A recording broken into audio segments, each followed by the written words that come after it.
Takže ahojte, zdravím vás Kronix a dneska vás vítam u takého reakčného videa. Takže určite všetci viete, že už nejaké tie 2 roky sa to šíri, volá sa to, že modrá veľryba.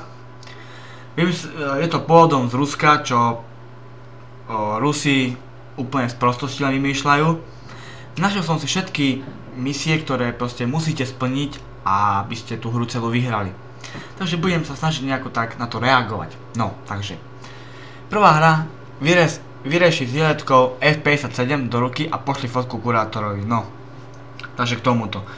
Keď ľudia proste, keď sú normálni, čo si myslím, že dúfam, niektorí, akože viem, že aj na Slovensku to bolo, ale keď sú ľudia proste normálni, nemajú žiadne problémy v rodine, nemajú dobré vzťahy so všetkými, tak podľa mňa by to absolútne nikto si nespravil. Takže ja sa tomu nemôžem dodať.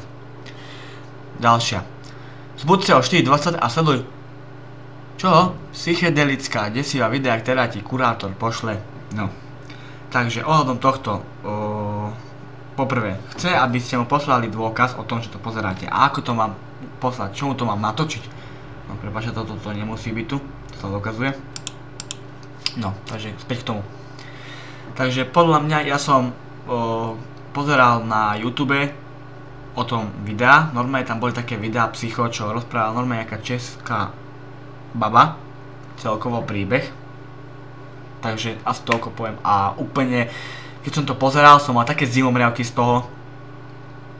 Takže proste nikdy v živote to nerobte. Nehrajte tú hru, nezapájate sa do toho, je to úplná prkotina. Keď máte radi svoj život, tak nič nerobte. Nezapájate do takých hier, lebo akože ja si tomu neverím, pretože neverím, že by volák kto prišiel z Ruska a ma zabil. To je taká sprostosť podľa mňa. Ale no tak, čo už, takí sú ľudia dneska. Porež sa, podiel žil na ruce, ale ne príliš hlboko a jen 3 rezy pošli fotku kurátorovi. No, takže tomu to zase vyjadrovať nebudem, pretože zase to isté dokola. To vám proste ide o seba poškodzovaní, seba sa musíš režať a blbosti. Takže tomu sa fakt vyjadrovať nebudem.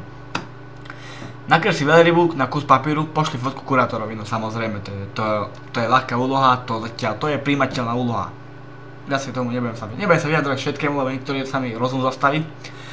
Takže, jestli si připraven a na to si sa stal veľrybou, vyrež áno do svojej nohy. Pokud nejsi, pože se, potrestej se.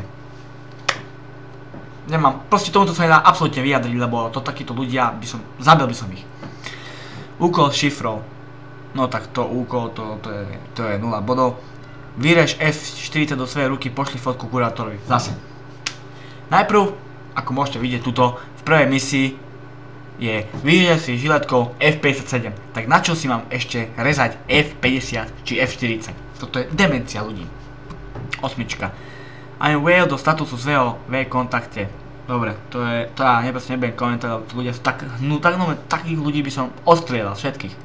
Prekonaj svoj strach. Samozrejme, svoj strach som už prekonal. Zbuď sa o 4:20 a chod na strechu. Čím vyšší, tým lepší. No, takže to by som samozrejme mohol splniť, lebo to na strechu môže byť hocikedy. Ale nie som na to taký sprostý, aby som to robil. Vyrež veľrybu do svojej ruky, pošli fotku kurátorovi. Zase. Toto je samé rezanie a stále sa budem rezať, nakoniec celý budem dorezaný. Takže, sleduj celý deň psychedelický aurová videa. Samozrejme, ja som už tých pár, ako som povedal pred chvíľkou, som tie videá videl. A proste, čo tam rozprávala tá baba, tak ja som, nové ruky som mal, nové zima mi bola, som to ráno pozeral a až sme boli doma a nové zima mi bola z tohto, takže. Ďalšia. Posluchaj muziku, ktorú ti kurátor pošle, no samozrejme, to by sa dalo príjmeť, lebo hudba to je liek na všetko, teda to si nie je hociaká hudba, rock nemám rád, ale rap a títo elektrohousey, jasne, pohoda. Ďalšie. Poďeš si red. Takže samozrejme sa rezať, tomu sa fakt, týmto rezaním sa vyjadrovať nebudem. Aj keď sa opakujú. Pichaj do svojej ruky špendlíkem, no čo z toho budem mať, či si budem do ruky píchať špendlík, no, dementi. Udelaj si niečo bolestivého, ať je ti zle. No čo by som. čo by som z toho mal spraviť? Čo by som mal z toho, že mi bude proste zle? Mám sa prejsť, dogrcať sa, vyplúť si oné, všetky tieto črevá, čo mám, aj oné. Dobre. Dina nevyšší strechu, ktorú dokážeš nájsť a stúj nejakú dobu na jej mokraji. Samozrejme, toto už prijímateľ není, lebo šmyknete sa náhodou a proste máte. 18. Stúj na kraji mostu, samozrejme, ja som na jedine, takže most nemám. No. Takže ďalšie. Vylez na ježa, nebo sa alespoň pokus. Takže pokúšať sa tu nebudem, lebo ja mám presne svoj život rád. A proste je to tak, no. Takže ďalšie. Kurátor proveruje tvoju dôveryhodnosť, takže samozrejme podľa mňa, keď si vytvoríte fejkový účet a skúsite to, podľa mňa nemá ako zistiť a podľa mňa, ak som povedal, z Ruska by určite nikto neprišiel. Takže asi toľko. Idi na strechu a sedni si na kraj. Samozrejme zase sedni si na kraj, máme sadnúť na kraj, keď tam napríklad najvyššiu strechu, napríklad 17. Idi na najvyššiu strechu a mám ostať na nejakom okraji, takže to je zase to isté. Ďalší úkol so šifrou. To je pohoda, možno by sa to dalo, ale možno nie. Možno. Tajný úkol, samozrejme, tajný úkol,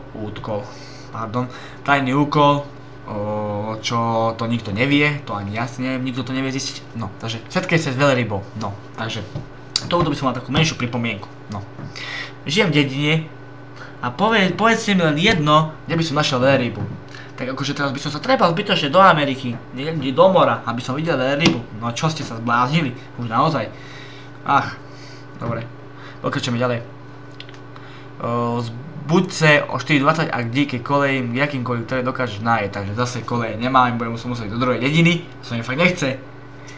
S niekým celý deň nemlúd, no takže táto misia, táto misia nie je pre mňa, pretože ja som taký hovorový človek a ja jeden deň nevydržím bez toho, aby som nerozprával. Ja musím stále rozprávať s niekým. Takže 29 júla. Slib, udelaj slib, že si veľryba. Ježimária, toto presne ma zabíja najviac, že si veľryba. Takže ešte raz. Veľryba nie som. Za to, že som to zapojil do hory, nemusím byť veľryba. Takže tu máme trochu preskočené. Od 30. úlohy do 49. každý deň sa zbuď o 4:20 a sleduj hororové filmy, posluchaj poslanú hudbu. Takže to by bolo primateľné, lebo hororové filmy zbožňujem, to je moja srdcovička, hororové filmy 100%. Takže to by si dal. A posledná je udelej na sobie každý deň jeden žest s žiletkou, 0 s veľrybou. Takže žiletkou samozrejme sa dostať nebudem, lebo nemám žiadne stresy, nemám z ničoho stresy, máme voľno, takže treba užívať. A posledná úloha, skoč vysoké budovy, vezmi si život. Takže samozrejme, ľudia ešte raz, keď ste kompletní, čo určite verím, že ste, tak to neskúšajte. Ale čo som čítal napríklad, ukážem vám, či to bude, ako to pôjde. No tu je nejaká mladá ďalšia. Nejaká Nikola Volková, takže keď si pozriem Nikola Volková, to je nejaká Ruska, ktorá napísala single, ty si ukončili život a end, napríklad to je koniec po anglicky a toto je tiež niečo end po anglicky, takže a dala sa modrú veľrybu. Takže ja sa k tomu proste nemôžem vyjadriť, snažil som sa čo najlepšie, ako mi to ide, to je za ten dneskajší oný, čo som povedal, že budem mať challenge, len dneska už som bol taký unavený, že som nevládal ráno, ani dneska celý deň som čo vymýšľal. Dobre, takže toto by z tohto videjka bolo všetko. Ak sa toto videjko ľúbilo, hoďte mi like, poprípade odber a vyjadrite sa aj vy k tomuto všetkému. Takže ja sa vám lúčim a čaute.